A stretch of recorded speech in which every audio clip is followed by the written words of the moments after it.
think it's coming back.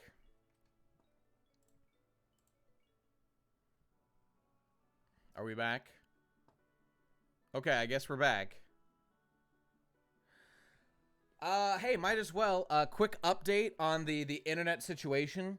So I believe tomorrow, the crew from the internet company is coming out, and they're gonna see if they can, like, we found out that there's one, like, issue with the stream, basically. Or, sorry, with, like, the internet connection, with, like, the stability. We're gonna see if making one adjustment makes a fix. Like, when they tried the first one, it didn't work. We're gonna try another fix, another update, an adjustment, and see if it improves the quality of, like, the internet connection, because these dips are unacceptable. Yeah, I mean, this is, this can't be allowed to stand. And, like, my neighbors, you know, they, my neighbor, we talk about, like, how the internet connection is spotty, and, like, you know, everybody's doing, like, Zoom calls and stuff, and, like, they just cut out, and it's totally bullshit, and a lot of them, like, can't, or, you know, at least one can't work from home. So we're just gonna do our best here, see how life treats us, and won't that be fun? I don't know.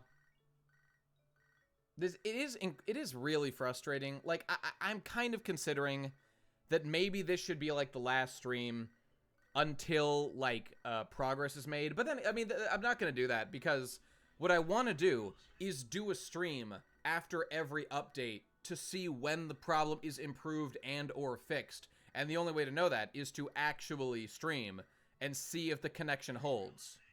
Hang on.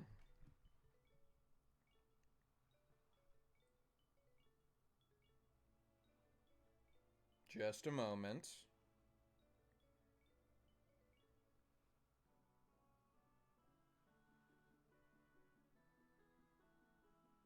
Okay, cool. Just go to your ISP and say USP and pee on their desk. What's the connection there? You're right, yeah, I need to Dogaza them. I just need to bow to my internet people and get them to do what I want. Hit them with a couple of, you know, we'll see what they can do. All right, anyway. So, I mean, if it disconnects, sure. I don't know how many fucking restarts of the stream I want to do. Obviously, this is really fucking with my desire and the stability of the stream, you know, and whatnot. So that kind of sucks. So we'll see how things go. You got to seduce your way to a better connection. There is no other choice. I'm working on it. Give your stream restarts the 3-episode rule. Hey, after 3, don't do it anymore. What's this? Manga bat? Is this Dogaza? It is the Dogaza manga. Well, there's your link right there. Chapter 47. Uber Eats. All right, I'm not going to show you. Hang on. I'm going to see what Chapter 47 Uber Eats is all about. I'm going to tell you what I see, all right? Bear with me. Ooh, there's a download link here, too. That's convenient. I like that. This is a cool website. What is this? Mangabat.com. I don't use this one. At least not very often. There's a girl. All right, I'm going to walk you through this. Because I can't show you this. It's important to read the headline of every page. I tried asking her to show me her panties in Dogaza. All right, so this is chapter Uber Eats, right? I tried asking her to show me her panties in Dogaza. And she shows up. She's got, Unber Eats. UNBER. Totally legally distinct. And she says, huh? But we don't take those kinds of orders. It is Kino Takudo, isn't it? Okay, no, but did I order it? See, it's on the order slip. No, there's no way. It's true. It's really written here. That's ridiculous. Well, you gotta do it. It was on the order slip. You want me to give you a 1-star review? Right? So then, can I see your panties? Well, I'm not wearing anything under my spat. That's a bit embarrassing. So then these are panties? They're panties, but you don't need to get embarrassed, right? But it's embarrassing if you stare at me that closely. Pretty great game. Yeah. While there were individual things I didn't like, I do say, it really made huge strides in achieving a more perfect ratio of how its content and budget are distributed. To sum up my thoughts, I'd call it FF6 solid. Wait, I missed the end. You'd call it FF6 solid? Let me see. So before it cut off, I asked if there's any guests in tomorrow's content. Yes, Gray Lighting. On tomorrow's content, we've got Shabes, who just put out a gigantic 2-hour Gurren Lagann, what's the word? Like origin analysis of the influences, right? The inspirations of Gurren Lagann, which a lot of people seem pretty fucking into, and it's a pretty tremendous achievement. So congrats on that, Shabes. So Shabes was there, and Dune-kun. Dune-kun was there as our second guest. So those two are on, and it was a great fucking time, man. Listen. Watch that episode. Oh, it's coming out tomorrow. Go subscribe to Content. Here, let me give you the channel. It's youtube.com/Content Show is the URL, because Content was taken. Oh, it was taken because of the hack. Originally it was Content, but it got removed and we couldn't get it back. So I just had to add show to the end. Okay. Yeah, check it out. Go subscribe over here. Boom. And everyone go subscribe to that. We got the big seasonal podcast is coming out there tomorrow. And it's split into 2 parts, one on tomorrow, Sunday, and then the next part on Thursday. And on Thursday's show, we've got the legendary Jack Is Boy with his famous legendary takedown of the Trash Taste podcast that is fucking blowing up. I wonder how many views that's out now. It's already his most popular video of all time. Oh, I talked about the end of last stream, right? Let me see. Somebody repost the link for him. But just Google it. It's Dogezo de Tanon Demita manga on MangaBat. Yeah, there you go. No, okay, we're still good. We're still good for now. Shit, what was I about to do? Shame he likes so much political Twitter. I would follow him. I mean, I long ago was like, if people get too political in any direction, my Twitter is just cute anime girls. Mwah, mwah. I set my location to Japan, so I don't get any fucking news on Twitter. And you can't make me care. You can't make me care. Try. Go ahead and try. You can't make me care, and I won't care, and it feels so fucking good. All right, what was I doing? I was gonna check the that donation. I gotta check that. Jackboy Trash Chase. Thank you, no need. Let me see. But first, let me go to Streamlabs before I forget that shit. Yeah, I'm on twitch.tv/whatever the fuck. Donation, blah, blah, blah. That was KY. Thank you, KY. Appreciate that. Arigato. Big bazingas. That's the emote of the chat today, no doubt. And then we'll finish the chat for Dogaza. Beat FF7 today. But, oh, yeah. Okay, right. To sum up my thoughts, I'd call it FF6 solid. Right. Okay, that's the point. I wasn't sure if you were making like a snide remark about FF7 or something. Yeah. Yeah. Every person I've ever known is either a person who hates all RPGs. Okay, that's fine. Or they played FF7 when they were a kid and loved it. Or they shit on it because it's famous or whatever and it gets memed too much. But when they actually play it, they're like, oh, this is really good. Because it is really good. That's why it was popular. Those Final Fantasy games, they used to be really good. Remember that? No, I don't remember. All right, I was going to check Jack Is Boy and see how many fucking views that boy's got. Jack Is Boy, YouTube. What's the guess? Last time I checked, it was at like 110,000. I'm going to guess 120,000 views. Let me see. It's fun to watch that fucking dude take off with that fucking video. It's at 125,000 views on The Problem with Trash Taste. God damn. That's his most popular video of all time. His next one down is a brand new animal video from 4 months ago with 68,000 views. And that ain't bad. That ain't bad at all. And next before that, a Goblin Slayer one. God, just congrats. Jack's been hustling so hard, making all these really funny videos. And some more decent. Like, I don't really care about the analytical anime stuff. I just like the jokes. And that goes for across the board. I love Jack. He's such a good dude. Such a great guy. All right, anyway. And to quickly go back to Dogaza, it's doubly based since normies can't get mad at it because there's consent. Yeah. No, he's being too aggressive. He's using his male dominance. Wait. I have to play you this clip. That I'm thinking about turning into a video. Nate, have you addressed the death of Nexus Mania? Can we get some Fs in the chats for the death of Nexus Mania? And the rising of the Phoenix of Kaiju Kun. Nexus is still around. Yeah, I mean, you know, wanted to rebrand. Fair enough. And I did exclusively refer to Nexus as Nexus. I mean, I know Nexus a little bit more than, I don't know, than just like someone I see the name of online. I mean, because Nexus did the, he's done art for a bunch of stuff, including the banjo.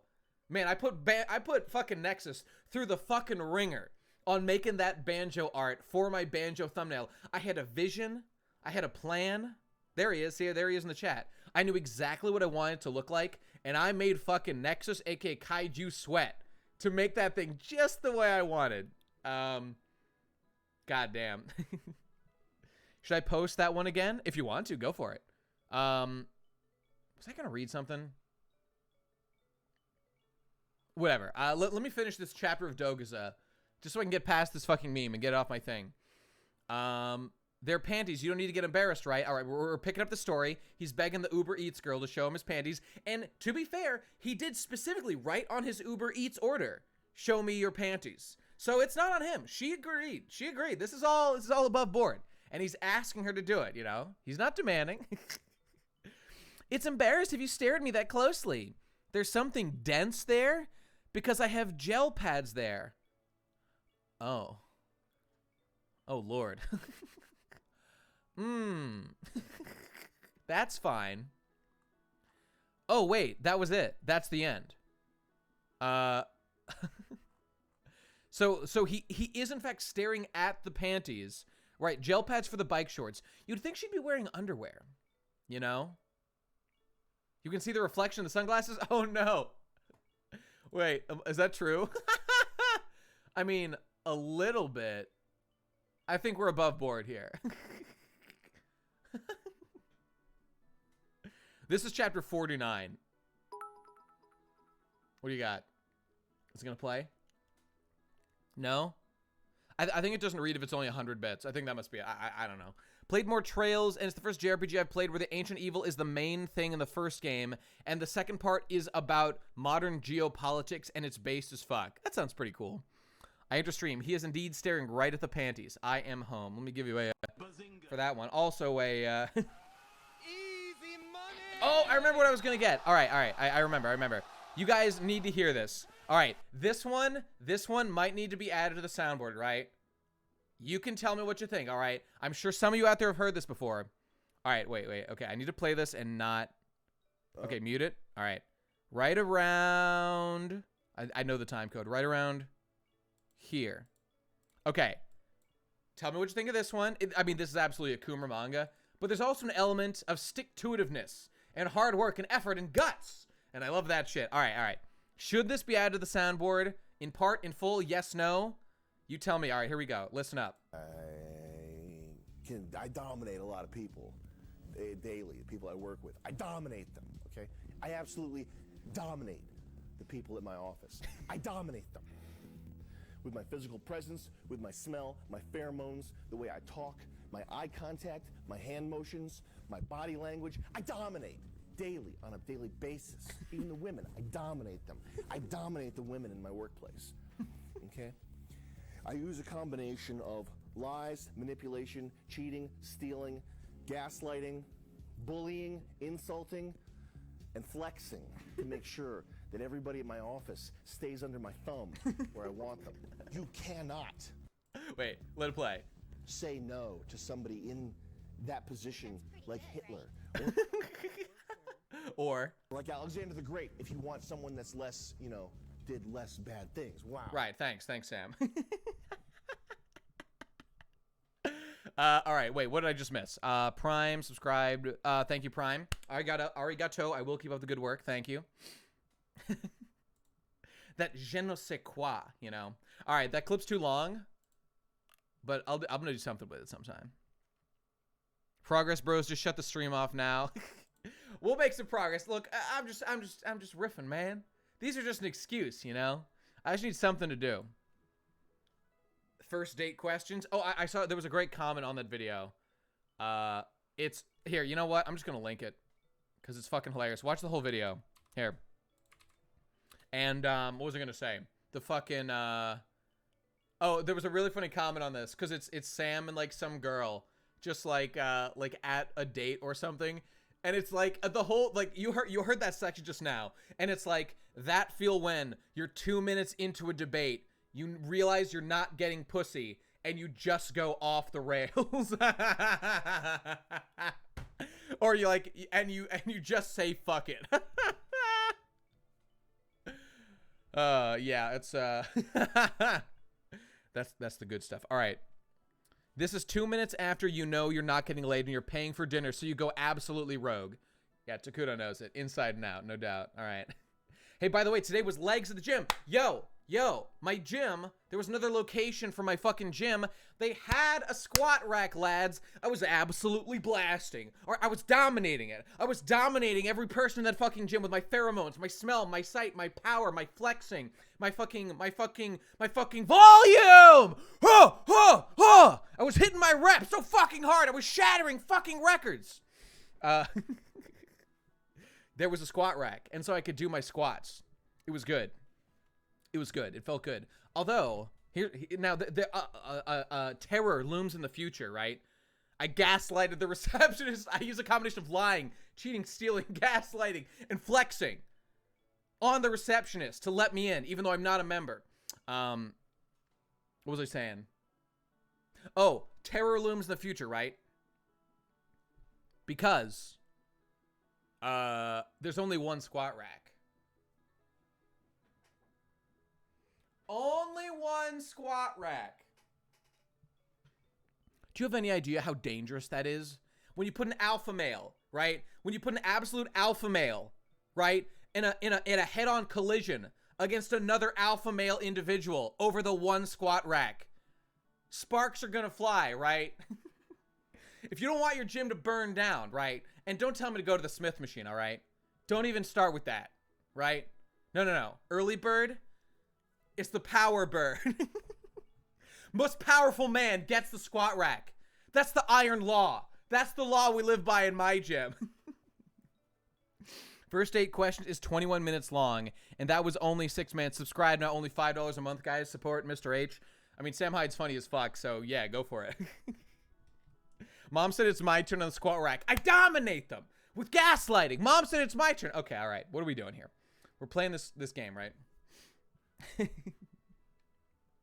Oh yeah, and I did put out a new video. Did you guys see my new video? I thought it was all right. You know, I want to make a video about Made in Abyss, and I knew I was going to, but like I had covered most of it in the Canton episode, so I was like, okay, I don't need to repeat myself. I'll just touch on the main points. I really wanted to slip in that point about how they fucking retconned the color of the Umbra hands to make them blue instead of purple, because that fucking annoyed me, man. Just make them purple. I can tell who's the main man, right? I can tell who's who. Noni, did you not see that I put out a video? Of course Noni, my fucking editor, for many videos, doesn't realize I put out a fucking video. Sorry I didn't update you, bro. Sorry. Maybe you should subscribe and pledge at patreon.com/bestguyever. New video blends into the Canton uploads. It's only twice a week. Stylistically, it does look similar though. The new video is the whole reason we went on the Doga's tangent. Is that true? I mean, it's fine. Don't be subbed. I'm not subbed to all my friends or whatever. But you'd think that Noni, who's like financially involved, at least to a degree, would be. I don't know. Been too busy noticing his gaslighting his editor to notice. Yeah, that's it. Let me see. What was I saying? Yeah, right. So I've been getting a little bit of pushback, which I expected a little bit. The video is 18 minutes long, and it's about 2 things basically. One, about how that movie is fucking great, and then a branching topic related to that, which is that like I heard this discussion around that that this movie is so good that it legitimizes anime and it makes it fucking awesome. The problem with BGE by Noni and Takuto featuring Power Matt. I'm waiting for it. I'm looking forward to it. Team up with Sean. He's looking to shit talk me as much as possible. What was it? Just do it with VTubers specifically. Then I'll feel validated. Yeah. So like the video, like most of the runtime of the video is me talking about how,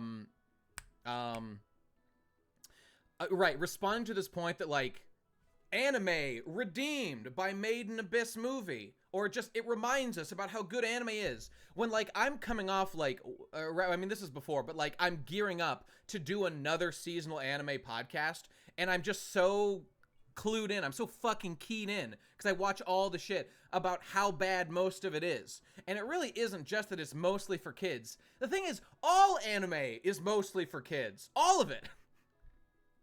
And then there's like some rare exceptions, you know, some things that are legitimately mature. I don't know. And you know, it's fine to consume media that's for a younger audience. Like it takes something like, what's the one? Decadence, right? Okay, I would never say that Decadence was like for young children. It's just that Decadence is like a show that appeals to people who aren't like super experienced in the genre of, I don't know, post-apocalyptic, whatever Gurren Lagann is. I don't know, fucking like societal struggle, chaos versus order, best way to live, political dynamics, that kind of shit. It spoon feeds you the information. Cowboy Bebop is for people who don't like anime. Right. Okay. But see, here's the thing. That video has a lot of jokes and japes, but some people were like, whoa, Nate, what the fuck? You're telling me how to fucking watch anime? You're telling me what to do, bro? What? You don't want me to fucking watch everything? You want me to come to you, don't you? You want me to just come to you so you can tell me what fucking anime to watch. Right, because I put out so many fucking videos about what anime to watch. I don't even make any fucking videos anymore, right? I don't know. I guess to be fair, on Content we do that, you know. We are reviewing the most popular shows and talking about it. When I heard that sentiment, right, that like this movie was so good, that the Made in Abyss movie was so fucking good that like watch more anime. Just that's it. We're done thinking here. More anime needs to be watched because of how good this is. I'm like, no. This movie is a very rare exception to a trend that is obviously generally true, because we're speaking in generalities, right?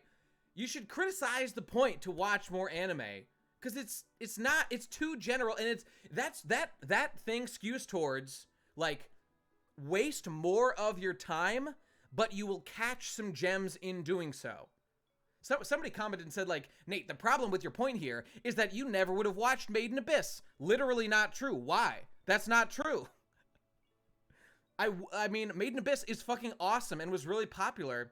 I mean, I wouldn't have watched it because, like, as a rule, I don't watch seasonal anime at all, except when I'm doing it for videos, which is what we're doing on Content specifically, you know?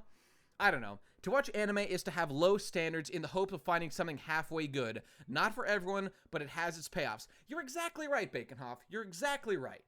And, like, I'm trying to, like... My point is, if you saw at the end, is kind of that I'm bringing in this point that, like, okay, you could watch anime, but there's so many more things to do in the world that like isn't even related to anime. I don't know. You could fucking read a book, or fucking go lift, or I don't know, do whatever fun I don't know. If you're just down to consume media, you're down to relax, that's fine. I talk about this stuff. I don't know. I'm not just trying to bitch about the reception of the video. It's just that a lot of this was exactly what I expected the thought to be when I made the video. I knew that there would be at least some pushback to this idea, because my point is exactly contrary to what, like, the point I'm responding to is, that I was seeing out there. You can lift and watch anime at the same time. Not true, because your brain gets really focused on the lift. You can't be distracted. You could turn off your ray. See, Takudo knows. You get hyper focused, you know. And I don't know. Like, I mean, my life was changed by anime for the better. Watching anime was a vital component. A vital component of me, like, becoming the man I am now, which I think is, you know, relatively good. I don't know. I mean, so was reading, like, Atlas Shrugged and a bunch of other, I don't know, fucking shit. Not that I'm a hardcore Randian, I'm just saying it was an interesting perspective to add to my own. As you saw with my debate with fucking Rucka back in the day, when I was pushing back against the hardcore objectivist, you know what I'm saying? I should read Dune. It's just, You know, I made this point in the video. It's like, we spend so much of our fucking time. This is the point. Look, I mean, I wanted to be delicate about it, at least a little bit, because I'm not trying to fucking offend people or be an asshole, but it's like, I see so many people out there, right? I see so many people out there doing the thing of like, this anime changed my life. It changed my fucking life. What anime am I talking about? Season 3 of Haikyuu. Season 3 of Haikyuu changed my fucking life, bro. Look, I don't know. Maybe Haikyuu's probably pretty good. I don't know. Like iShield 21 was the sports anime that I loved most when I was young, and I still do, because it was fucking awesome, and I loved it. Come worship the worm, read Dune. I would love to. Gattaca changed my life. Yeah, sure, that's fine. They could really use a weekly podcast to get a lot of these topics off his chest. Yeah, you know it. We should do it on content. I don't know. Did you see the article blaming Ayn Rand for all the corona deaths? Yo, Ayn Rand was the true Russian disinformation. Clap for me, you fucking simps. Clap. That was funny. That was a well-crafted joke, you know? Puni Puni Poemi legitimately changed my life direction massively. Is that? Maybe it did. Look, I'm gonna say it. I'm gonna say the one. I'm gonna say the one. Did I watch this video? No. No, I did not. But it's so funny. It's so funny. You can't not mention it. Oh, you're right. You're right. Yeah, good point, Sean. We gotta bust this one out. All right, where is it? I think it's over here. It's come on. Come on. Please clap. There it is. Thank you. Thank you, everyone. I've got so many fucking like, that's a rare one. What was the point I was just making? All right, the video, right? Look, I love you, buddy. I love you, buddy. And I'm sure you were making a fine point, but that, Playmaker got it. Playmaker got the one. I won't even say it. I'm not trying to throw shade. That's just, that is the crystallization of this taking anime as a medium too seriously. Okay, but at the same time, I'm aware, right? Look, we've all got our own life, right? We've all got our own timeline that we run along in our lives. At any given time, the random piece of shit seasonal anime that happens to be airing and will be forgotten by history and end up in the dustbin of history in the fucking trash, I'm perfectly well aware that anime, with its basic ass power of friendship message, could happen to arrive at the point in your life when you just needed something to reiterate that point for you, and it actually helped you succeed and get by and improve yourself or whatever. It taught you a valuable lesson. Kind of like in that show Girlish Number, right? In Girlish Number, the main character is a cynical asshole, talentless asshole bitch who gets into voice acting just to like be famous for, you know, no love of the craft or whatever. And an actress who's coming up after her is inspired by her performance because she was so bad at the beginning of the season and it got better over time, and she vibed with that. That meant a lot to her, and it inspired her to become a better voice actress. I loved Girlish Numbers episode 1 when we did in the seasonal podcast. Digi watched it, and I watched his video and stuff. But I forgot about it. Or I forgot about the details, or I never learned the fucking details. But I'm going by what Digi told me. And it was I don't know. What was the point I'm trying to make here? I was trying to say that anything can inspire you at any given time. So like I'm not surely, right? Okay, surely we can make allowances, right? We can make allowances for the fact that any medium at any time can be the inspiring thing that helps you grow as a person and evolves and change because it has like the basic bitch shonen story or whatever. Okay, got it. Now that we're past that, surely we can also make a point that most anime is fucking retarded. I just get such a defense that people are so defensive of the medium. Some for financial reasons, because they're kind of mixed in with the industry. There's some of that going on. And some of it just because we were nerds growing up, right? We were losers. We liked anime, and people didn't like that, and you get picked on. I mean, I never got picked on ever for it. Nobody fucking gave a shit. I don't know, maybe because I wasn't weird about it. I just wore my fucking Death Note shirts, my fucking heartless symbol and nobody symbol wristbands, and my fucking weights filled with sand strapped to my boots that wore out, and I started walking around fucking school as sand fell out of my fucking weights that I wore on my wrists and fucking ankles to be like Goku, to get super fucking strong. And my long ass hair down to my fucking waist. Nobody made fun of me, like, ever. Maybe I've just got a fucking upbeat personality. Maybe everyone was talking shit. I don't know. I just had such a good life. I don't know. Maybe I'm just lucky. Maybe I'm wired to be a happy kid. My point is, my point about that is, I was one of these people, right, who was in the cult. I would go to anime conventions when I was, like, in middle school and high school, and dress up as, like, Luffy and stuff. And it, like, of course it'd be, like, embarrassing. And, like, you'd go there and like, I didn't know anybody who liked anime except one dude. I knew this one dude who was, like, a year above me and would always ask me, like, hey, Nate, when are you going to Anime Boston? Let me know.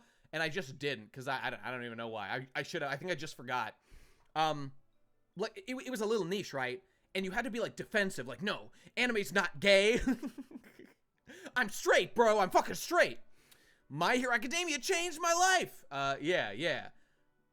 Like, episode, what is it, 1 and 2? Like, when Deku became a fucking badass because he worked all summer to clear that beach. Like, that's cool. I like that. That is a strong, powerful, positive message. You know what's better than My Hero Academia, though? Fuck My Hero Academia. All right, Lemillion, I've talked about before. Lemillion's great. Lemillion's arc, if you get through My Hero Academia, you get to the Lemillion introduction and his arc when he fucking is such a fucking badass hero and he loses his quirk and he still keeps fighting because it's the right thing to do and he doesn't fucking blink. Holy shit, that was the manliest shit. That Lemillion, great character in a series I do not love. I remember all the animes, orange cartoons discussion I had. Yeah. Oh, my 7 quirks! Yeah, I know. Oh, right. Okay. Forget My Hero Academia. It's animated. It's so good. Who gives a shit? I don't care. Masakuga. Not interested. Let me hit you with a fat Bazinga. right there. You know what you need to watch? Episode 2. Mirio and Deku were the same guy, but they wanted to have a protagonist sacrifice themselves, so they cloned Deku. True, but Lemillion is better in every possible way. All right. Because Lemillion suffered more than Deku. Then again, what's worse? What's worse? To be effectively quirkless and feel doomed to never be a hero, as Deku did, or to have a scary, unwieldy quirk that you know you're gonna have to work really hard, but had the potential, you know? Lemillion has one quirk, not a hacker. That's true. He's more of an underdog. I'm talking like Trump here. It's tremendous. Let me tell you, Lemillion, he's the best main character, right? He should have been the main character, right? Tremendous. If I was writing My Hero Academia, Deku, and I'll tell you this, Deku should never have been the main character. It should have been Lemillion. I would have given him all for one. I mean, one for all. Tremendous. It's this hat. It's doing it to me. I just got hit. Remember, yeah. Sheldon. Gotta get the Sheldon in me. Go watch. Forget My Hero Academia. Look, they made a better My Hero Academia. We talk about it in the 2nd episode of the seasonal podcast, and you should absolutely go watch this show. Episode 1 at least. I had to keep watching. I had to watch all 3 episodes, and I'm dying for more. Episode 4 is probably, I should go watch it immediately. Let me make sure I get the name right. This might surprise you. Hang on. It is called Muno na Nana, or Talentless Nana. Majino Tabi Tabi. That one's all right. I mean, the Sleepy Princess is just better, in my opinion. Funnier, better, cuter. Love it more. Sword Art Online. No. Talentless Nana. Google it. Go watch Talentless Nana. I believe it is, in fact, by far the best actually good show of the season. I mean, because it's an adaptation of a manga that is obviously incredible, has an incredible hook. Now, I don't know if it's going to stay good. It's got, right, it was, see, I mean, I don't want to give, like, an adaptation of an awesome manga. It deserves, like, some credit. It's not, like, the most beautiful anime, but it is really well done. All right, I'm not going to tell you anything. Nobody talk about it in the chat. Don't talk about the plot. Go do your favorite, oh, no, it went meh. Oh, boy. Did you read the manga, Gray Lightning? Did you read the manga? I'm concerned. The beginning is so genius. I don't even want to go into it that much other than to say, watch episode 1. You will feel compelled to watch episode 2 as a result. Girl MC, no thanks. Well, I mean, who knows? I mean, you'll have to find out. Talentless Nana was really hyped for like 8 chapters. Shit. See, I was concerned about that. I got bored of... Oh, shit. Okay, people being too stupid isn't necessarily a concern. I love the premise of Talentless Nana. Go watch episode 1. Episode 1 was by far my favorite episode 1 of anything.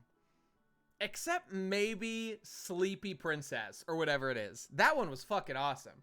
What's up, Mick? All right.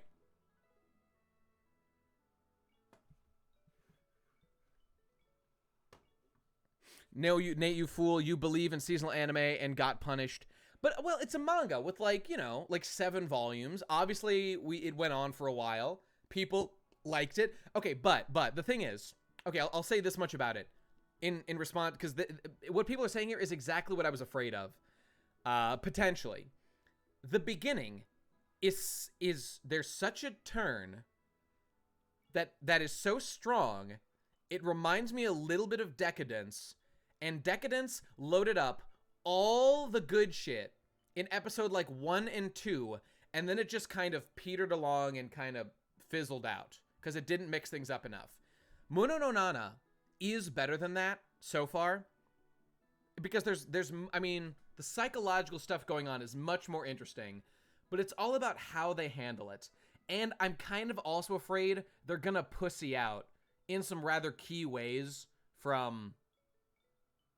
I didn't see shit coming. I did not see shit coming, and I'm not gonna go into it anymore. So maybe I'm a fool, but go check it out. One Punch Man has stayed interesting in the webcomic, surprisingly. Yeah, I mean, I totally agree. One Punch Man, I mean, it was even better in the webtoon, which after I watched the original anime, I read the whole thing in the original webtoon, and then I went back for, like, I think the nice looking manga. I did see Blast in the manga, which I wouldn't say it totally destroys my theory. I still think that Blast is just going to turn out to be Saitama. I think they will be the same person. Right, the webtoon's still good, right, which I haven't read in probably a year or 2, but it was great when I last caught up. I think Saitama is going to literally be Blast. This is my theory. But in like the new chapter or whatever, the timeline doesn't add up. Well, you might be right. I mean, hey, I could be totally wrong. It's just a theory, a gay theory. Perfect for a guy like me. Bazinga. Did you like Majo no Tabi Tabi? It got interesting. Now, you know, I only watched episode 1 of Majo no Tabi Tabi. It's like the Kino's journey, but with a witch girl. Episode 1 was really good. Doesn't Blast predate Saitama? I don't know. I don't know if it does. Based egoist Elena. I can't remember what that is. If Blast rescued Tatsumaki when she was like a child. Okay, you know what? You might be right. The timeline might not add. All right, I might be total. I guess that kind of proves that I'm totally wrong. Unless time travel's involved. Oh, my brain. Oh. Excuse me.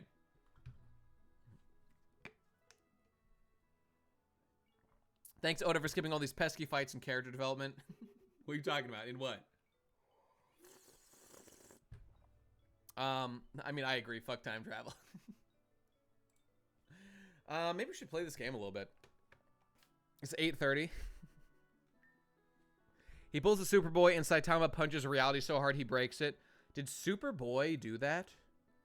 Is that a thing that happened? Conjuro fights... Oh, right. Jack off-screen. Okay, but Takuto, you know what? Did you listen to the last podcast? Maybe you didn't. I don't know. Like, we talk about that. I don't know. I'll just briefly repeat my feelings about Jack specifically. It's that like okay, Jack. It's true. Jack never had like a really satisfying fight, but Jack was the primary antagonist of like his own little arc. So like, I know it doesn't really work this way, but looking back, it's like, okay, Jack did have his moment in the spotlight. Yes, he got absolutely obliterated and cucked, and it's embarrassing. But he did get to do stuff. So maybe Oda, like, I don't feel Jack, like, needs a really good fight. Okay, but someone needs a really good fight. So get to that, Oda. Are Nami and Usopp being actually paired off to have the real final, gritty, like Ms. Merry Christmas and Mr. 4 duel to the fucking death against Page 1 and Ulti. God damn, I've seen some sexy art of Ulti. Ulti is best girl of Wano. No doubt. No doubt. But you're repeatedly cucking one of the 4 cool antagonists of the arc, making him a joke. You know, you're not wrong, Takuto. And I agree, that does have ramifications. This guy's supposed to be. I mean, even reading the last chapter, Jack was terrifying during Zoe. But he was fighting, you know, essentially fodder, right? Ulti is the horse girl. Sopping. No. It's not her sopping horse pussy, you fool. Ulti is the goddamn headbutt. Fucking whatever it is. That one. Now we're making all the stars seem like cucks. King has not been cucked. Look, King still needs to prove himself, but he has not been cucked. Queen, I don't know what. I mean, Queen is cool. Queen's done some awesome stuff. Headbutting Big Mom, legendary. I mean, we've talked about this all throughout the podcast. We need more shit. We need real fights. Jack is the, like, yeah, but Jack is obviously lower ranked. He's the Jack, right? He's the Jack, the joke. Bazinga. You know what I'm saying? Look, I'm just saying, look, a lot of Big Mom's kids lost easy too, you know? I'm not gonna cry about it that much. It's sad, it's unfortunate. It looks like Jack's role is just to be permanent cuck. And it's even funny, even in the last page, or like the last chapter, Kaido says, as Jack gets his fucking tusk cut off, which makes me sad, poor motherfucker. It's like, all right. You've had your fun fucking up my son, my sweet little baby boy Jack. I'm stepping in. And also, Jack, you're strong. You're cool. It's like that. It's like that intro in Pain and Gain. You know, when Mark Wahlberg is doing his fucking body ups, whatever the fuck his fucking crunches. I'm big. I'm strong. I'm thick. I'm huge. I'm big. You know that scene? I like that scene. It's a funny scene. As he's running away from the cops, I don't know why he chose to do fucking ab crunches at that particular moment. What was I saying? Oh yeah. Kaido's like, that's my sweet little baby boy. You're not gonna beat him up anymore. I chose you, Jack. You're strong. I believe in you. You're a strong big man. Strong. But Inu Arashi and Neko Mamushi are in their fucking super forms are just too strong, you know. Losing to Zulong's off screen though, pretty weak. Yeah. Even now Kaido seems unintimidating. Look. All right. The thing about Kaido seeming unintimidating, like, okay, sure. I don't know if you've read the newest chapter. It did the thing that, of course, it was going to do. It doesn't make a ton of sense. Okay, but Kaido does the thing of, okay, round 1 is over. The Scabbards got a couple hits. They did. They stabbed through his... I love this. We saw them stab through his fucking hand. And now as a dragon, Kaido goes, you didn't even cut me that deep. You didn't even open up. Through your hand. How much deeper can it get than full 100% penetration?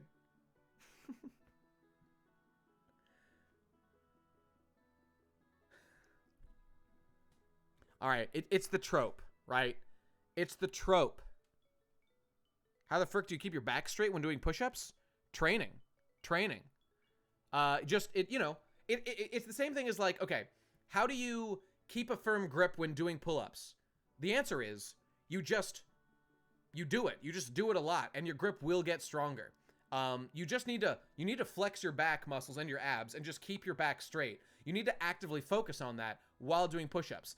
Now, if you're feeling like, oh no, like the problem is my back is too weak, and I can do more push-ups, then like, okay, do what you got to do to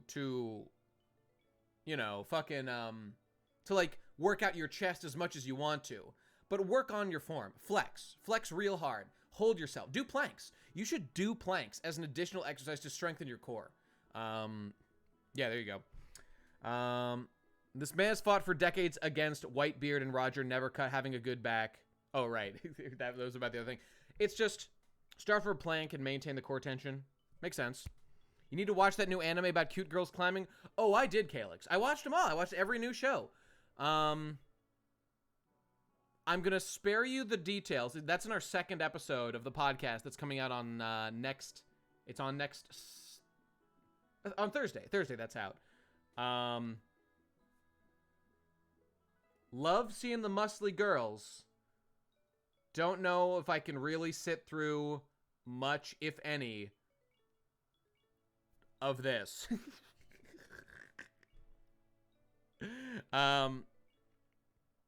What podcast? Oh, no, okay. I'll repeat it again. On Cantent. First of all, are you guys subscribed to Cantent? Cantent is a show that I'm doing with Digi. Twice a week. New shows, new episodes of stuff on Cantent. We reviewed, go watch my new video. I talk about Cantent a bunch. There's links in my new video on my main channel. But they're cute girls and they climb rocks. The thing is, they're not that cute. I like the big titties, right? And I like the muscle girls. I'm like, oh yeah, these are good things. You're subscribed? Well, good. So me, Digi, Dune-kun, Shaves, fucking Jack is Boy, and Core, talking about the new season of anime. Tomorrow on Cantent, new podcast for the seasonal anime review, as we've done in the past. We're gonna spread them around. You'll see them. Those videos are generally pretty popular. Hopefully they will be again. I don't know. We'll find out. I am a very, very optimistic man. I've been defending Wano for 2 years now. I have to say the truth. This arc is not good. Takuda, before you say that, look, that's fine. Have you reread all of Wano in one go? Because I really think it's important to do so. Like, okay, you can judge it from the week-to-week experience. That's fine. You're allowed to do that. That's what the podcast is, basically. But a separate but equal way to view it, that's more importantly, is to reread it. He already said it? Yeah, did you reread it? Is that what you're saying? Or are you referring to something else? Yes, when 989 was coming out. If that's how you feel, so be it. That's too bad. Well, Takudo, what's your opinion on Whole Cake, Takudo, for comparison? I have not yet reread all of Wano, and I plan to do so when it's done. I never actually reread Whole Cake all the way through. And Whole Cake wasn't always perfect, but Whole Cake was awesome in many ways, obviously. My opinion is I want more Charlotte family moments. Those were a real highlight. The crew dynamics are great. We've talked about this a million times. The dynamic of the Beast Pirates is interesting in the way it's like a meritocracy. I don't know. Hokugan felt like a pre-time skip arc in the sense that it was really, really good. I agree. So Whole Cake is why I think that like One Piece is still good, basically. Zoe was good too. Zoe and then Whole Cake were both interesting and different and unique. Like Zoe didn't have much in the way of like cool fights, but concepts were good. Wano is good, but it definitely has some literally nothing happens chapters. You're not wrong. Okay, but I need to read most of One Piece. I jumped in at Whole Cake. Damn, what's that like? What's it like jumping in at Whole Cake? I mock people who jumped in at the fucking War of the Best. And that was like a decade ago. This is it's so weird.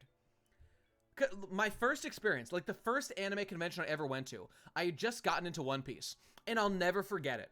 I'll never fucking forget it. I was a fucking Hokage has the disadvantage of having 0 1v1 fights. Well, not true. Not true. Katakuri. I mean, Flampe. No, I mean that's not relevant. It has one 1v1 fight at least, and it's amazing. It's possibly the best fight in the entire series. Not everything, you know, there's a little bit of, you know, some stuff in there that raises some flags at some point, but you know, whatever. Yeah, I mean, you should start from the beginning, obviously. I initially jumped in Impel Down for some reason. Well, that's fine. Look, read One Piece from the start. It's about the journey, and it's all good. It's all good. You could say that the beginning is like, it has one, and it is the best. Okay, so Takuto, clearly we're in agreement on this shit. I don't know. Sorry, Pokemon cucks. You're getting cucked today. But I mean, I don't know. I'm kind of living under the fear of like the stream cutting off. I don't know. Not that it really matters anyway, but whatever. I'm just having fun talking about stuff, you know? Now that the fucking connection's actually stable. Shaman King is free on Comixology Unlimited. The entire thing, yay! Aren't they continuing? Or maybe they're continuing to adapt it or whatever. I'm just thinking about a Zoe. Okay, what's Zoe been so far? They show up on the island. We learn about the situation. We learn about the smiles and the plight of the people and the factories. They meet up with the samurai. Luffy goes to jail.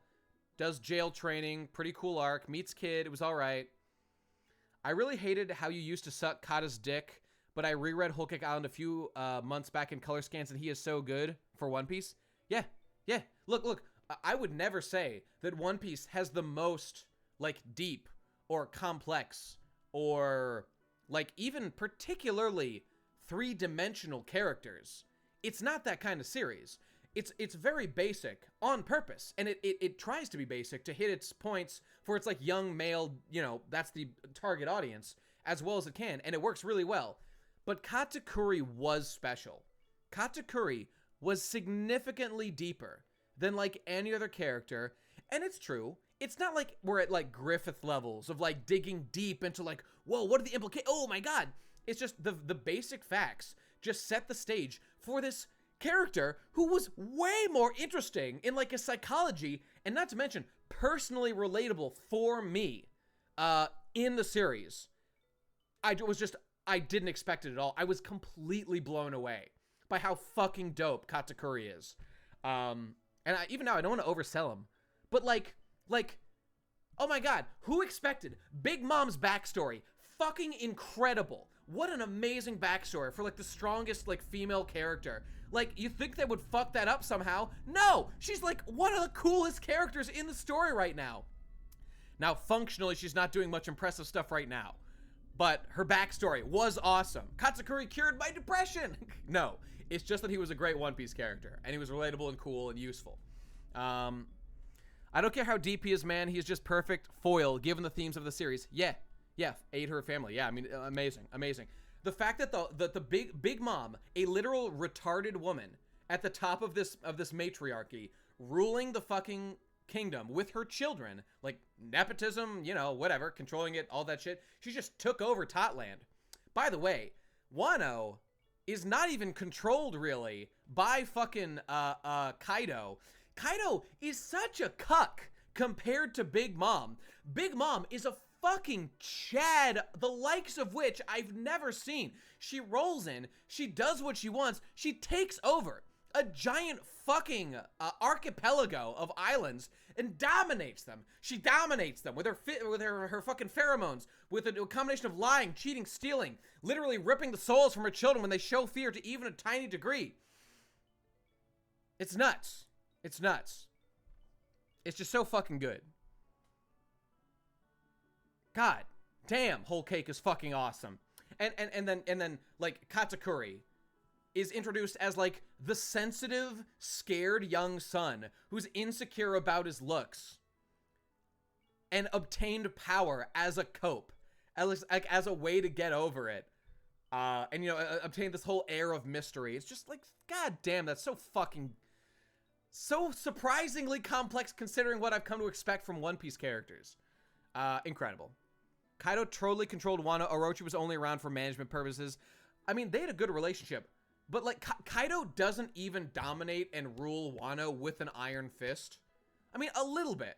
A little bit. But he's got a fucking, you know, up until just now, he was fucking working with Orochi in, like, a partnership. He had to do things, because Orochi was obviously very comfortable around the guy. He wasn't scared of him. Big Mom was having none of that shit. No compromise, no cope. Remember what she said to Luffy? Remember what she said, rather, to Baron Tamago in Fishman Island?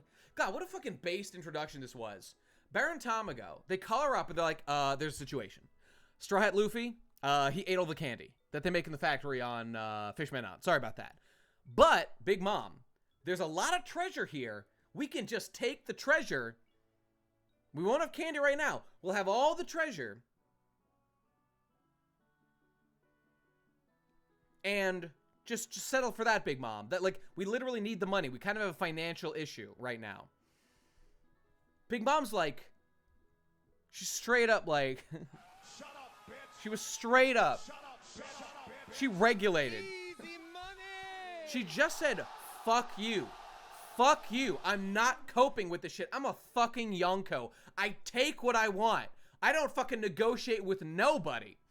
And even now, in her alliance with fucking Kaido, in the newest chapter, Prospero's like, but Big Mom, what are you doing for me in alliance? We want you to be Pirate King.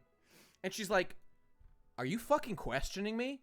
I know what I'm doing. Big Mom is so good. Big Mom is unbelievably good. I fucking love everything about Big Mom. So fucking sick.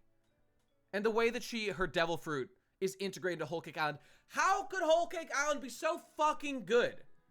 And different from, like, all the other arcs post-time skip, basically. I don't know. I don't know. Big Mom equals lost candy, doesn't accept treasure. She knows what she values. Yo, One Piece is all about personal treasure, right? She fucking treasures candy, bro. Fuck money. You can't eat money. It fucking sucks. God damn, it's so fucking good.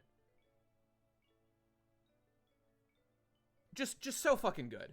See, I don't know. And I think to myself a little bit about, like, about the Wano arc. I just described Wano as another post-time skip arc. But you know what, Takuto? I think there's a reason for that. Well, there's two reasons. Okay, the first reason is, in my mind, that, like, this is the culmination of all the shit that Oda has been doing in One Piece since, literally, like, since Fishman Island ended. I liked Fishman Island in many ways. I think it's actually one of the better arcs of, you know, of post-time skip. It's better than Punk Hazard for sure. It's better than, I think it's better than, yeah, I mean, I would definitely say it's better than Dressrosa. Dressrosa had good stuff, but there's so many fucking things that annoy me about Dressrosa, and it's too fucking long. Cracker was more iconic than Jack. Because you know what Cracker got? A real fight. This is it. Look, people, we all are like One Piece apologists. Like people who can't accept any criticisms of One Piece, aka the entire podcast audience. All these, wait, let me read the, right.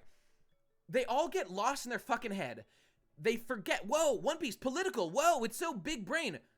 These people get all fucking lost in their head. They need to just remember, One Piece is a fucking shonen battle manga. I describe, like, Jack should have had a real, okay, if you want us to feel 100% fully satisfied, we need a real fight. A real fucking fight. Cracker got one. We know Cracker. We respect Cracker. Cracker had, like, a cooler, more unique Devil Fruit. That was awesome. What did Jack do? Jack strolls into the scene, big dick Chad doing his squats. You know, he's a fucking huge motherfucker. I love him in his appearance. I like his haircut. I like his weird weapons. And he just does some miscellaneous destruction, launches some miscellaneous toxic gas bombs, and then gets blown the fuck out by a big elephant. It's fine. But the real hero there, like, Jack existed to make the Minx look more badass, and it succeeded. It absolutely succeeded. If Sanji and Zoro get one real 1v1 fights in Wano, it will be my second favorite post-time skip arc, if not my fave. Chichikudo, here's the thing. We shouldn't have to beg for that. We shouldn't have to say, please, Oda, please give us this fundamental thing that is the cornerstone of not only all shonen, but specifically the thing that, like, we loved most about One Piece in the old days. Like Luffy versus Crocodile, or Sanji versus Mr. Mr. 2, or Zoro versus Mr. 1. Please, please give us this fundamental thing that brought us to One Piece in the first place. But it feels like we have to fucking beg. I know One Piece has changed. Like, yes, last arc we got Katakuri, because here's the thing about Katakuri. Not only was Katakuri happened to be, like, the single greatest fight in all of One Piece, basically, it also was a breath of unbelievable fresh air. We'd been dying for a real fight.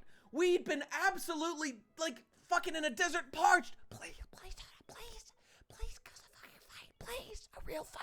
A real fight with real stakes, with the characters pushed to the brink. That's what we need. We need blood. We need Zoro to do the thing he did against Mr. 1. When he got fucking slashed the fuck open. And he gets up. But he's fucking dark in the eyes. He's fucking bleeding out. Mr. 1's like, what? He stood up after that? Yes, it's a little implausible that Zoro would even survive that attack. But it's okay. It's okay. That's what we need. We need Luffy to be bloodied and bruised and battered like he was last arc. Okay, Luffy gets good fights more than everybody else because he's the main character. Of course he does. But we need Zoro. Zoro needs this fucking fight. But you know what? That's the thing. We talked about in the last podcast episode, right? I hate Pokemon because it distracts from the conversation. Sure. We're in. Look, Wano is in no subtle way, clearly overtly, being set up like a kabuki play with specific acts, and we're in Act 3 right now. Here's what I think will happen. Because I can't see this fight going on that long. I think that Act 3 will end with... right now, Luffy's trying to get up to Kaido on the roof. I think Kaido is... obviously, they're not going to defeat Kaido without Luffy. That's just not what's going to happen. Unless something truly crazy happens and things escalate more or whatever. Zoro versus Killer was base, but not enough. Dude, it wasn't even close to enough. Not even close. That was no serious fight. Zoro got hit once. One time. It was 1/2 of a chapter, that fight, if I remember correctly. No. Look, that was good. It wasn't even close to enough. That was no real fight. What was I saying? Right. Here's what I think is going to happen. I think the Act 3 that we're in, that is the raid on Onigashima, it's going to end when Luffy gets to the roof, and what will he find there? He will find all the scabbards, like, defeated. Basically, it'll be, he gets there, and Kaido will have won against the guys he's fighting, and everyone else will be, like, flattened, basically. And then it's going to be, and it's going to be an emotional shock, like, whoa, it looked like they were doing okay, oh no. And that's going to be, like, the end. I think we'll cut away. Maybe we'll do some more stuff in Marie Joie. Maybe we'll get some more information about Sabo and whatnot. That's probably what's going to happen. I think Act 4, I predict Act 4 will be, it could go one of two ways. Act 4 could be the real fight with Luffy. 16 pretty good right when BGE failed to hit partner third year in a row and I don't get my crown. I know, I'm sorry, Takudo. Well, you have a crown there, but we're looking for the, I think it's the, the anti-spiral crown, the purple one, which is really nice. I want to get it too. You've got the spiral energy, then the purple spiral, the anti-spiral, and then top level is the big one. It's the, what is it? Cho, Ting, and Tuppelgar and Lagan, the blue one. That's right. Right. Anyway, thanks for subbing, dog. But, point being, fuck Wano, yeah. Act 4, I think, will be Luffy's real fight against Kaido. The real fight. And I think it might be a group fight. But look, even at the point we're at now, if more damage is done to Kaido, like right now, everyone's trying to get Luffy to conserve his energy, which makes sense. If more damage is done to Kaido, I'm fine with Luffy fighting Kaido at his current power level. I'm okay with that. If Kaido was like taking a bit more damage and is being worn down. I don't know. But I think it would make more sense to have more people, because Kaido, the thing, this last chapter, Kaido was saying like, that you didn't even do any serious damage. Like, okay, I get it. He's starting to really fight back against them. Okay, that's fine. What do you think will happen in chapter 1000? Here's a prediction what will happen in chapter 1000. I think Act 3 will have ended. Oda is setting up Big Mom for Elbaf. I mean, absolutely true. All her attacks are giant themed. She grew up on Elbaf for a while. Her whole history with the giants and Loki, the giant prince. Yeah, obviously. Absolutely true. Luffy goes berserker into Gear 5 and curb stomps Kaido. I don't know, dog. Did you see that video with Bloody Biscuit and Frustrated Jacob? No, I don't. I don't know what you're referring to. I mean, I know Bloody Biscuit. I don't know who Frustrated Jacob is. Is it about Kingdom Hearts? Because that's what I know Bloody Biscuit for. Here's what I think.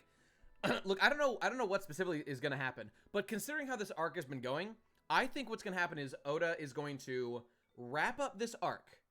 Wrap up Act 3 of Wano, as in Luffy getting to the top to confront Kaido. That's what I think is going to happen, and I think Chapter 1000 will occur during the break between Chapter 3 and 4, when Oda will cut away back to Marie Joie, or like big world events, like the Revolutionaries, maybe Dragon, like something to do with that. I think a big reveal will happen of some kind. Oh no, am I losing you guys? Oh, okay, it's back briefly. Now this is a total guess. It could be literally nothing happens, but I'm guessing that it's gonna be something big happens on Chapter 1000, because Oda really he's setting up these reveals with our cutaways. And Wano, we shouldn't forget, one of the things that could make Wano one of the best arcs, possibly, if we get really satisfying fights, which I honestly think is more likely than not. We seem to be pairing up. I think Oda knows. We're missing these fights. Okay, we dealt with Fishman Island. That was the initial get to see everybody's powers. Okay, fine. We dealt with Punk Hazard. Dressrosa had some decent fights that were pretty cool. Mostly that was for like the side people, not even the Straw Hats that much. Remember Robin's amazing fight against fucking Diamante? Wow, so cool. Crocodile finally tells us Luffy's his mom in Chapter 1000. It's all been leading up literally to this since Punk Hazard. It's all been about the fight against Kaido. It's time for real big boy serious fights. And I think it's going to happen. The fact that Usopp and Nami seem to be getting pulled away to go fight, Ulti and Page 1, very good sign. Zoro versus King, I think that at this point, I can't see a better option. We need a Zoro versus King. Luffy fighting Kaido, Zoro fighting King. Do I think that that's stretching it a little bit for Zoro's power level? Maybe, but then again, we have not seen Zoro had a real fight since, let's think back. When was a real Zoro fight where he was pushed? Oh my god, think about it. Literally, it was, and don't say Dressrosa, because that wasn't even that hard. He didn't get hurt, like, at all. Pika was not a serious fight. It wasn't a satisfying fight. I was tempted a little bit. I mean, okay, he got cucked by Kizaru at Shabondi, but that doesn't count. It was before that. It was, no, wait, you know what? I guess it was Thriller Bark. Even Thriller Bark wasn't that hard. Thriller Bark was a good fight. It was good. But a real Zoro fight, a real thick, meaty steak, because that wasn't even like the final fight of that arc. That was like an initial setup fight. That was a little bit akin. It was better, but it was a little bit akin to like Zoro versus Ryuma, because he really did just waffle stomp him. He waffle stomped him. It really was Enies Lobby. It really was Enies Lobby against Kaku. And that was a great fight. No, I don't think it's fair to go all the way back to Mr. 1. It was Kaku. In Enies Lobby. And that's not all the way back to Mr. 1. It's all the way back to Enies Lobby, which was a long time ago. And that was a great fight. And I loved it. And it was fantastic. And it was exactly what we needed to see. I don't know how much he got hurt, but I mean, oh my god, the whole fight against CP9. Just Kino from start to finish. This unbeatable spy agency. The whole thing about how the Straw Hats seem so underpowered. Oh my god, yeah, Soga King is the sword. That was great. That was awesome. Oh, and his lobby is so good.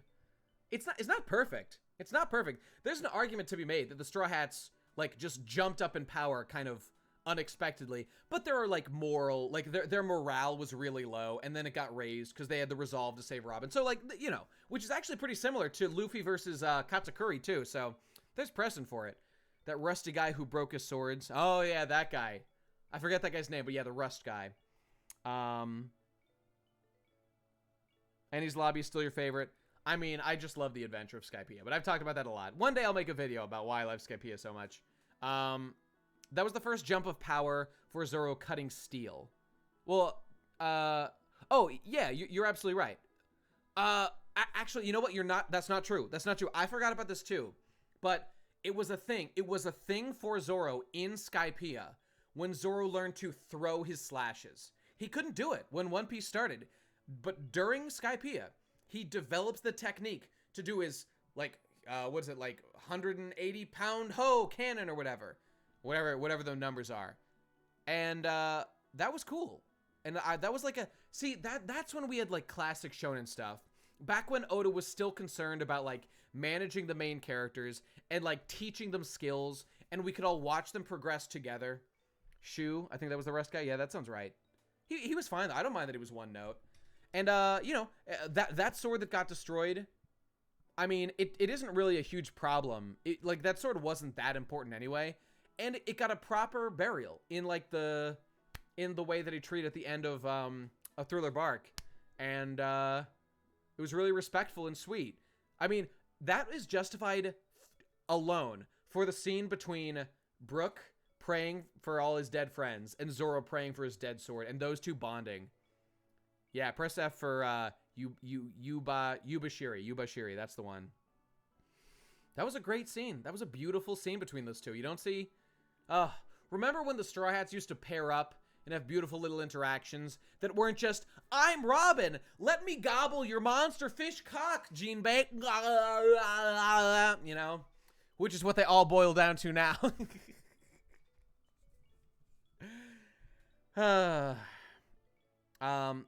Bloody Biscuits and FJ, I forget the guy's name, do a 2.5-hour talk about FF15, Kingdom Hearts, Square Enix in general, and more. Here's the link. Be sure to watch it when you find the time. Interesting. Hey, Boundman, can you give me the short summary? Can we call Jacob? What is the consensus? I mean, I know that everybody loves to hear their opinion regurgitated back at them by people they respect, and I like Bloody Biscuits a lot. Is the consensus that JRPGs are dead, especially from Square Enix, and they're fucking it up, and it's not good? Is that the consensus? Because you know, it feels good to hear your opinion put back at you. Kingdom Hearts 3, fairly bad, not all bad, was saved by critical mode, at least in gameplay, and then the DLC was legitimately good, although it was somewhat infuriating in its own way. Video on that coming eventually. I'm getting there. Shadowbringers has restored my faith. But see, that to me, that seems like you should have faith in the guy who's making that, who's also doing Final Fantasy 16. Man, it's now that exists, which is pretty cool. How rock hard are you for FF16? Oh, Doc. Oh, yeah. I mean, don't you know how jaded I am? FF16 does look promising, but I'm in no way like convinced it's like gonna redeem Final Fantasy. I mean, I've talked about this a bunch before, you know. I hope it's good. It's DMC combat, but I mean, I talked about this before, but like, it's just not what Final Fantasy used to be. And like, in a way, okay, maybe it'll be good. That's fine. That's fine. But I do have this concern that it's in parallel to how good this game turns out. That's like, what is Final Fantasy anymore, man? What is it? Like, you can't tell me, oh, Final Fantasy radically changed between games. Final Fantasy 1 through 6, first of all, very similar in, like, the core way you play the game. 7, also, like, the way you play the game is the same. 8, same way. 9, same way. 10, very similar, but it's where things started to change. And beyond that, it's a clusterfuck. Who's your favorite anime babe? Keanu Reeves in Point Break. Nah, I'm a Brody man. I'm a Brody man, no doubt. Too late, idiot. Wait. I already don't give a shit. I meant to press, but I might as well go for her. Is that like a personal attack or something? But it's medieval. Look, I love Final Fantasy Tactics. I don't think it's true or like fair or whatever to say that like Final Fantasy Tactics saved Final Fantasy. And to me that's almost like saying like Octopath Traveler saved Final Fantasy. It's just different, you know. So like I wouldn't even I don't give Final Fantasy the series credit for the success of Final Fantasy 14 because it's just something different. I give Final Fantasy 14 seems like it's really working for people, and that's all great. I'm happy to hear that. It's just that like, look, I'm over here. I'm not an MMO guy. I'm a solo, sit in my own little cubicle, play my RPGs guy. Final Fantasy Tactics saved my life. Final Fantasy Tactics cured my depression. There are no RPGs that replicate that feel. The mix of Amino, Sakaguchi, and Uematsu was the perfect storm. There are no RPGs that replicate that feel. You know, I mean, I love Amino for his art. It's beautiful. But, like, FF6 is great and all. It's good. But, like, I first got in with FF7. I don't even really need Amino. Like, hey, I want Amino to make the title card for Final Fantasy till the end of time. But, like, it's not that important to me that Amino's even involved. But then, you know what? I forgot that he designed, like, a ton of monsters, like, for the original games. Which, I mean, he definitely did do that, right? I'm not, like, I know Nomura came in with, like, Final Fantasy 4, 5 to do monster design. I think it was 5. I don't know. Star Trek Online is a solid MMO. Fair enough. I'm not even an MMO guy, like, or I love Star Trek. Oh, wait, let's hear a quick conversation between Mr. Data and Picard. I'm gonna go back to watching this episode after I'm done while I do some other work. Let's hear what's going on with Data and Picard here. Yes, Mr. Data. A wise man once said, Ooh. there is a sucker born every minute. Barnum, sir. PT. All right, that's it. Thank you for your wisdom, Captain. Doesn't Amino do the character designs for the summons in 15? Yeah, I could see that. I have not seen Taisho Samurai's latest episode. I only watched episode 1 and might have skipped around in episode 2 a little bit. Or maybe it was now. I'm not sure. I just want to say that I think there was a Con Air reference in it with a Nick Cage cameo, but I'm not 100% sure. If you ever check it out and remember this, let me know. I don't know if I'll do that. Dude, Takudo. Yo, look, the Red Letter Media guys are giving me exactly what I want. And I hope it's what they want to do too. Just make more Star Trek content on Red Letter Media. It is like fucking crack to me. Hey, you know, Mike's reviews got me into Star Trek, you know, what, like 8 years ago?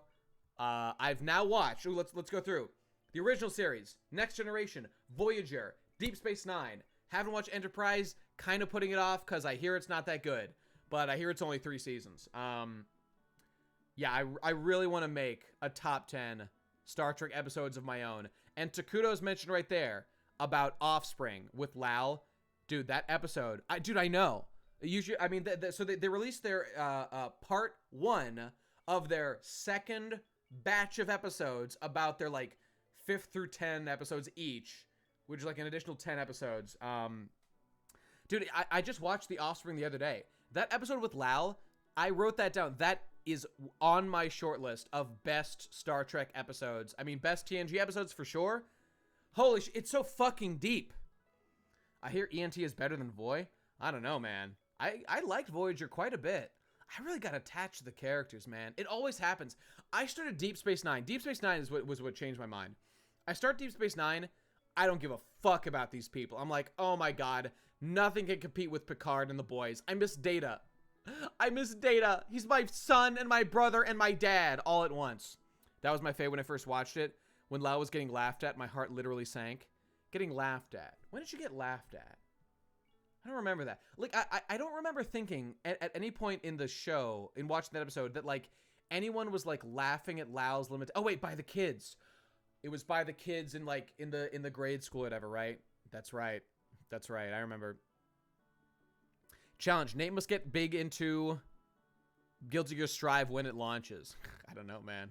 I don't know. Anyway, The Offspring. For those who don't know, I guess I should just say this. The Offspring is, I believe, a season 4. Could be season 3. Maybe early. I don't know. It's a data episode of Star Trek: The Next Generation. And by the way, between Star Trek and Deep Space Nine, I'm a Next Generation guy to my core. Though I do love Deep Space Nine, and the cast is really endearing. The cast is almost more endearing than TNG. Like, I really got O'Brien and Dr. Bashir's bromance. I fucking love, but like, that was 2 characters. I was like, oh my God, I'm never going to give a shit. Their bromance by the end of Deep Space Nine was fucking awesome. And I was like so sad to see them go away. Yo, my thoughts on Wesley Carrick are really similar to Mike's that he mentioned in the last, the last talk about, the last batch of episodes. I don't hate Wesley. I don't find him that obnoxious. Like, okay, Wesley, like, is a wunderkind of engineering and is not, like, the chosen one, but he's just got, like, look, that one episode does suck Wesley's dick a little bit more than is, like, they really hype him up as, like, the next. The thing is that they just didn't develop that much. They didn't take this thing that they set up in one episode that they referenced a couple of times, actually, in other episodes about the Traveler. What's annoying is that they didn't develop this, like, godlike skill, and by the end of the main series, he drops out of Starfleet. He's a fucking washout.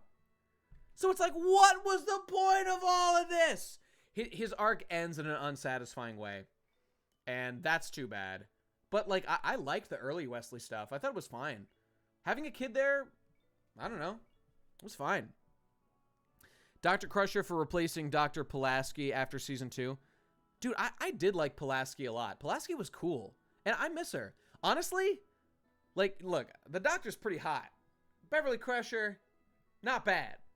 Not bad. That one episode where fucking, where Troy gets into a fucking, like, mind sex relationship with that new guy on the block, and she's, like, addicted to his cock or whatever.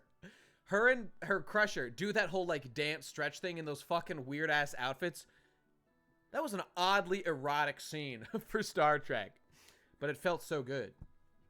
Let me see. Okay, Bound Man, let me read this. I'm fucking tearing my throat out here. I just liked this to someone a few days ago. Okay, wait, hang on. Let me click on this. I'm just curious what it is. This is Stretching with Beverly and Troy. Yeah, there it is. Dude, okay, yo, here's another thing. I have been looking for torrents of all of Star Trek in high def, because the quality I found is shit. I mean, I would never endorse piracy or pursue it whatsoever. I would never do that. Yo, somebody hook me up with the fucking Blu-ray torrents. I want this shit crisp. Because, I mean, one day I'm going to make a Star Trek episode with edited clips of the show. I don't want to fucking use shitty footage. Because Mike and Jay, or Mike, when he's editing his Star Trek episodes, it looks crisp and beautiful. You know, I just want to be at that standard where I have high def footage. That's all. So one day I'll figure it out. Okay, let me read. I wanted to read fucking, okay, Bound Man. All right, I got it. You don't need to post anymore. I got it, dog. So here's the rundown from the vid. BB and FJ talk about the surrounding circumstances of how Kingdom Hearts 3 was made. Okay. Why FF15 took so long to make. How do they know all this? Is this from, like, interviews and developer commentary and stuff? Presumably it is. I know these guys are experts, at least in the Kingdom Hearts field with Bloody. Why 15 took so long to make, and how the Luminous Tools engine fucked things up for the game. How the DLCs for 15 cost low enough to signal how they weren't doing as much as SE was hoping.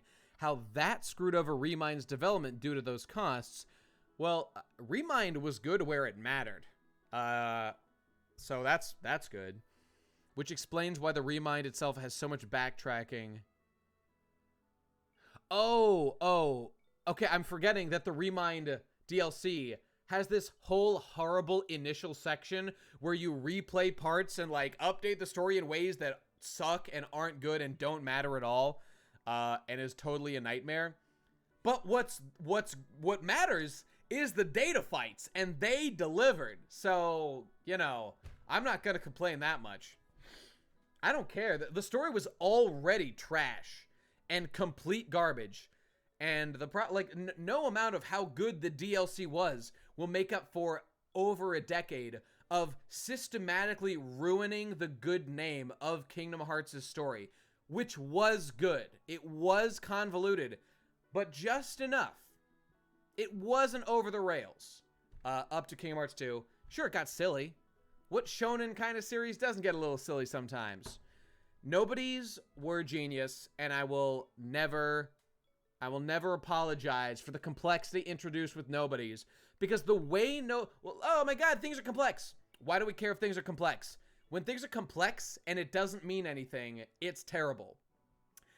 When you use a complexity to make a point and expand lore in a meaningful, useful, interesting way, I couldn't be happier. I couldn't be happier.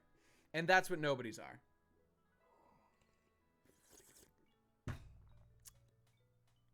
Why is Kingdom Hearts 2 just the greatest game ever made? I know it's not perfect, but it's the best.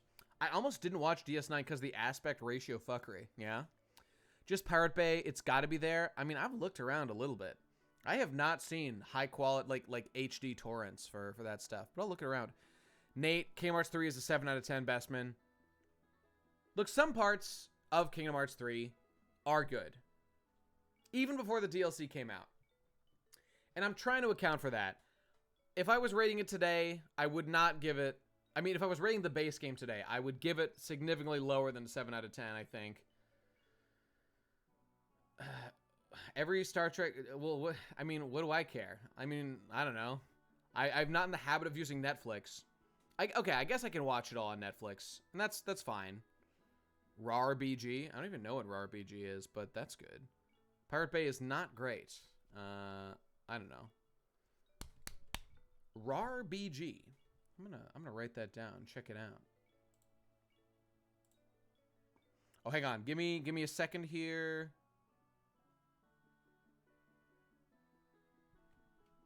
One sec.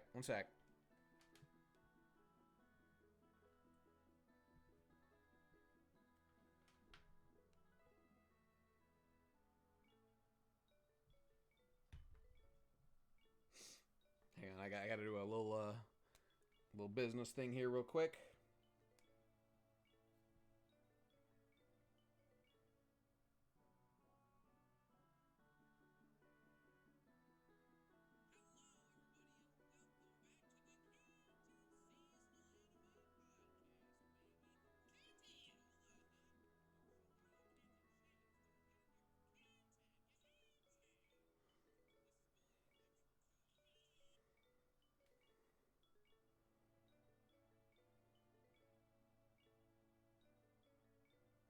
Okay, sorry about that. Sorry about that. I'm accepting my Pirate Bay sponsorship. Yeah, that's right. Star Trek. I love that Chris Pine movie. Oh yeah. All right. I don't know. I guess it's time to end.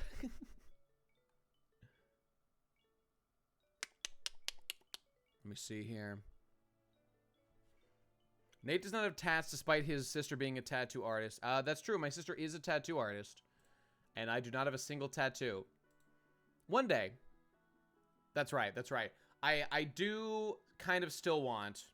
I don't think tattoos are that bad. They just got to be, you know, not retarded. I don't want a full skull face tattoo, you know. The Joestar star I want right there. And specifically because of Jolene. And that amazing fight against... Guard Westwood.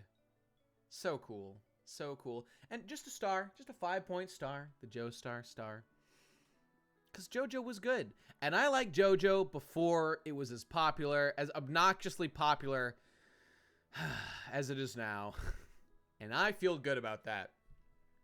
Think of getting a Departure album tattoo on my left arm by the late and great Nujabes.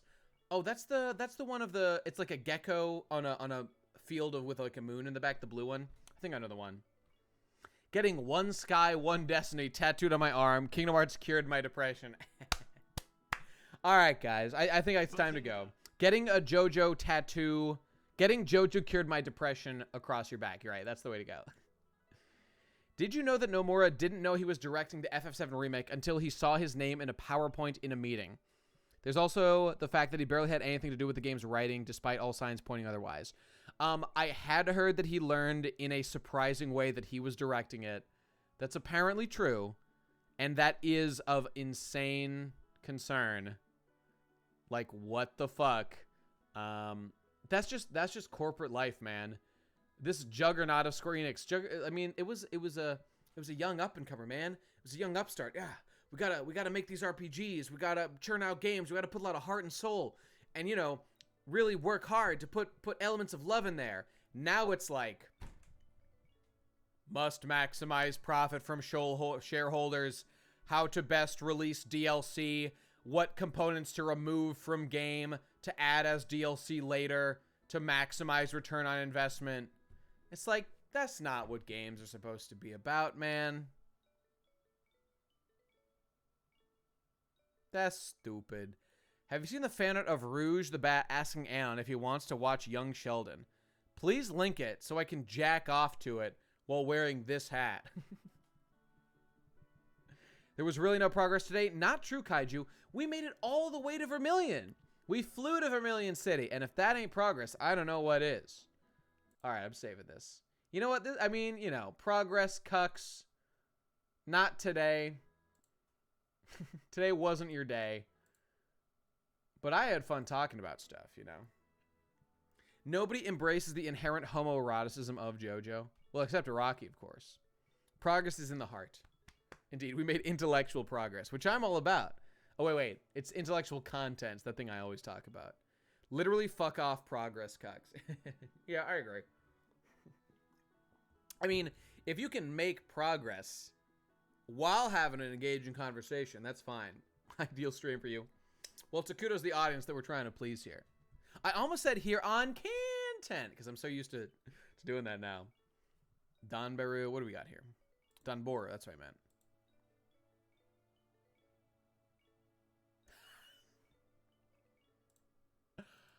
Oh my god. All right, you got to take a look at this, ladies and gentlemen. All right, am I going to get banned for this? No, I definitely won't. Just look at this masterpiece. Ready for the premiere of Young Sheldon? Oh my god, this is... I could definitely jack off to this. And look at this. The Canton Champ, but it's like the Yo-Noid 2 sound when you pick a pizza coin. Damn, ideal woman. Look at this. Look at this. Is he even going to say it? Why hasn't he said it yet? I got you, Ruse. I got you, Ruse. Too late, idiot. I already don't give a shit. Easy money! Uh-oh. I locked up my board. He'll say, and I'll say to you, Rouge. I will eat your ass. Is he even going to say it? Why hasn't he said it yet? Oh my god, I kind of unironically love this.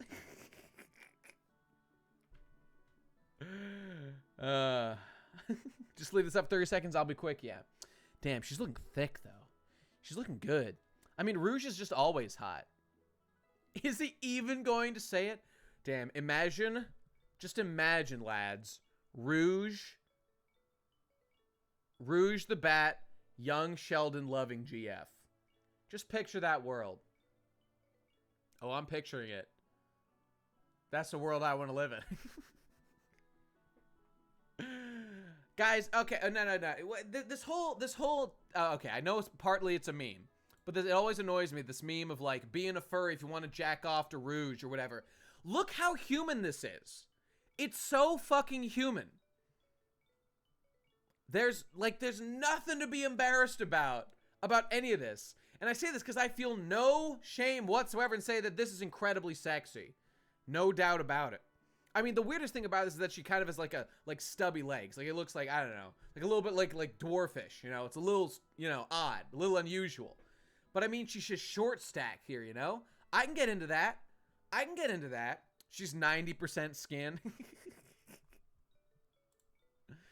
I mean, look at those hips. I mean, incredible. Obviously, you know, human titties, but she's always at human titties. I feel no shame. I feel no shame.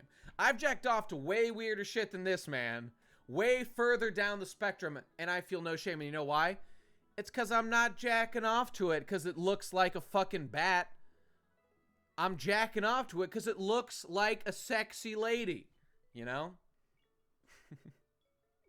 What do we got here? What's this one? From my experience, reading B-stars doesn't make you a furry. Because I was a furry all along. Oh, Dio. There you go. No, no, no. I disavow and I disagree. It's like having sex with someone wearing a mask, which is all we're going to be doing in our glorious new future. Thanks, government. All right. Is there a way? I don't want to vote for a presidential candidate. I just want to vote to be more oppressed. You know, I just want to bypass the whole thing. I just want to be personally more oppressed as a human being in every way, you know? In every possible way. I want to vote everyone who's running into office so they can all impose their oppressions on me all at the same time. That's what I really want. I want to vote to be as cucked a human being as possible. Then vote JoJo, the Libertarian Party candidate. Yeah, that's the way to go. All right. Time to go. Time to make America bazinga again, you know? I said it. I pushed it. I pushed the button. All right, I'm out of here. See you guys next time. We'll make some progress next time, probably, right? I don't know. And good news. Like I said before, a person's coming out tomorrow to hopefully make some upgrades to the internet connection. Let's hope that it makes a tangible difference. Because, like, right now, the internet's fine. The internet's fine. But it just dips suddenly. And I need it to not do that. That's what fucks with streams. It needs to not do that. All right. I'll see you next time, everybody. Bye-bye. Goodbye.